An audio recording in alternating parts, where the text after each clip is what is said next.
औषध नाही, इंजेक्शन नाही, आता ऑपरेशन शिवाय पाठ आणि मानेच्या दुखण्यापासून आराम मिळवा. NC वेलनेस सेंटर, नवल petrol पंपासमोर, railway line, Solapur.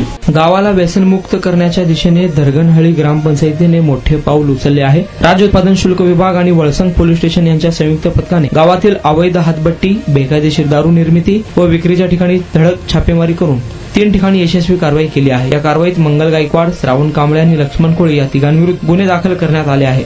Police Patil परमेश्वर पाटील यांनी पथकासोबत सक्रिय सहभाग घेत आरोपींवर कठोर कारवाई करण्याची मागणी. गावातून अवैध दारूचा व्यवसाय पूर्णपणे हद्दपार करण्याचा निर्धार यावेळी व्यक्त. अवैध दारूची विक्री करणाऱ्या व्यक्तीवर तब्बल 10,000 रुपयाचा दंड आकारण्यात येईल असा निर्णय देखील गावकऱ्यांनी घेतला आहे. अवैध दारूची माहिती देणाऱ्यांचा सन्मान देखील केला जाईल, तर विक्री करणाऱ्यांवर 10,000 रुपये दंडासह कठोर कायदेशीर कारवाई करण्यात येईल असा इशारा ग्रामपंचायतीने दिला आहे. अवैध दारूचा व्यवसाय उघडकीस आणण्यासाठी ग्रामपंचायतीने यापूर्वीच माहिती देणाऱ्यास 5,000 रुपये रोख बक्षीस जाहीर केले होते. या आव्हानाला प्रतिसाद देत श्रीनाथ बिरादर यांनी अवैध दारूच्या ठिकाणाबाबत गोपनीय माहिती दिली. त्या माहितीच्या आधारे उत्पादन शुल्क व पोलीस पथकाने छापा टाकून कारवाई केली. श्रीनाथ बिरादर यांना 5,000 रुपये रोख रक्कम देऊन गौरव देखील करण्यात आला आहे. नारायण घंटे, लोकप्रधान न्यूज, सोलापूर. मला 1 मिनिटही बसता येत नव्हतं, परंतु NC वेलनेस मध्ये मला ट्रीटमेंट घेतल्यानंतर आता जवळजवळ 1 तास बसता यायला लागला आहे. 2 वर्षापासूनच मला नेक पेनचा त्रास होता. ट्रीटमेंट जी मला मिळाली ती बेस्ट ट्रीटमेंट होती, कारण ही नॉन सर्जिकल ट्रीटमेंट होती. त्या स्टाफ कडून, डॉक्टर कडून मला खूप चांगल्या ट्रीटमेंट मिळाल्या. माझं नाव उमेश साळुंके. ते जावई आहेत आणि सांगितलं बाबा त्यांना कुठे सांगितलं मित्राने